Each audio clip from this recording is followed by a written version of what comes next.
For more on this, we're joined by Jacob Greaves in Dubai. Jacob, what impact did Sultan Qaboos have on Oman in his time in power? And it was a long time. Yes, it was. Well, during his 49-year reign, he's seen as transforming Oman from a poverty-stricken country torn by dissent into a relatively prosperous state. He's also seen as pivotal in making Oman a key regional diplomatic player, often adopting a different foreign policy stance to some of its Gulf neighbours. For instance, during the Iran-Iraq war in the 80s, Muscat kept ties with both Tehran and Baghdad. He's also maintained relations with both Iran and the US, being one of the few regional powers not to take sides and operating as a mediator between the two in the past.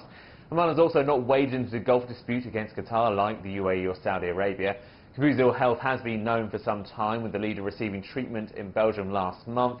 Political analysts have reacted to the news of his death by highlighting interested states such as the UAE, Saudi Arabia and Iran may look to influence the new sultan and his succession. Either way, he has some big shoes to fill. Qaboos was one of the longest-serving Arab rulers, but there is some sign of continuity already in the appointment of his cousin to the post of sultan by the Omani royal family, which appears to adhere to Qaboos' personal wishes.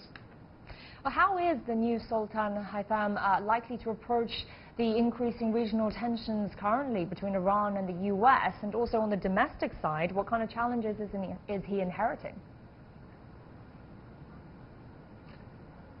Well, the early indications are that he'll pursue a similar policy to that of his predecessor. In his swearing-in ceremony, Haitham promised to maintain the Gulf states' foreign policy, which he said was built on peaceful coexistence and maintaining friendly ties with all nations.